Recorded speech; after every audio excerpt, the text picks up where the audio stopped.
Have you ever explained something as clearly as you thought was possible to explain it and found out that your employee didn't turn that into the actions that you expected? Well, if so, this message is for you.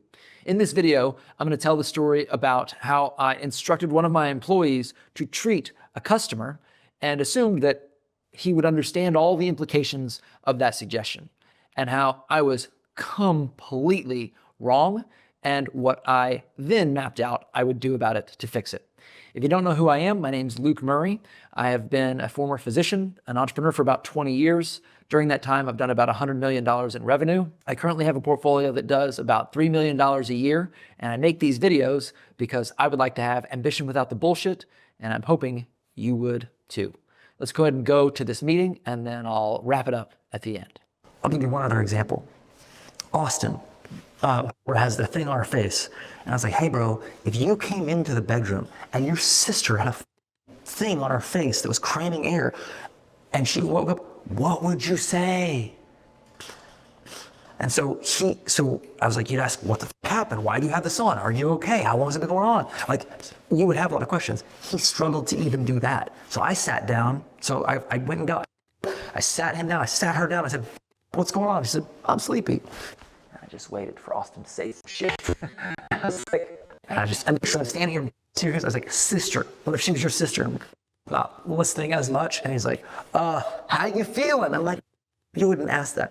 But my point is, you're trying to tell me, hey, Luke, don't be a dick. And I need specifics. And I'm thinking, hey, act like it's ask her questions. What does that mean? More good, less bad. What does that mean? And I was like, act like it's your sister. I don't know, I say to my own sister, right? So don't worry about remembering this, but who, what, when, where, why, how, like, would be questions you can ask. So that's a thing you put in your brain that we haven't put on the sales skeleton. Also, in medicine, we use something called old carts when you're doing a history of present illness, which is, and you guys aren't going to remember all this, so again, don't worry, but onset, location, duration, associated symptoms, aggravating symptoms, alleviating symptoms, radiation of the pain or the timing of it, the severity.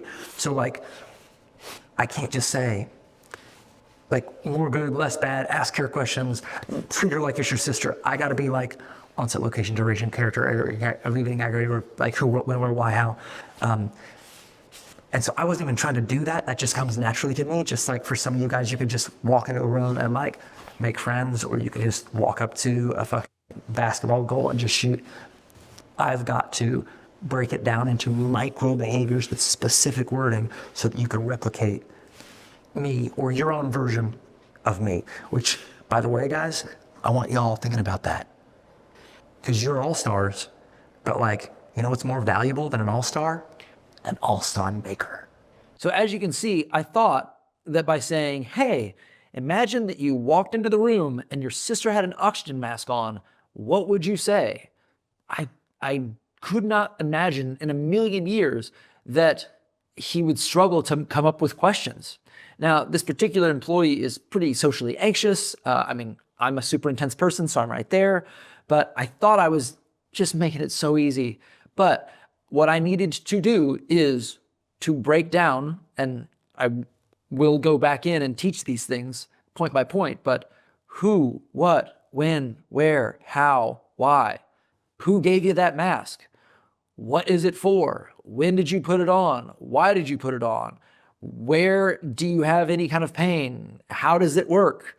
And then the old carts analogies, which is straight from a history of present illness, a physician thing that we do. So when you have that as a checklist, I would think that that would be good enough. But honestly, that might not be good enough. I might have to say, because for example, like who, I mean, I just now had to recognize how would who apply. I might need to spell that out to him and say, who did you get that from? So if you think that you've done a good job of communicating and the person isn't executing, then it is your job as a teacher to understand why. Hopefully this is helpful, and I'd like to know if maybe you've done the same thing, thought you've broken it down as elementarily as possible and been wrong. I'd like some company here, if you don't mind. Thanks for watching.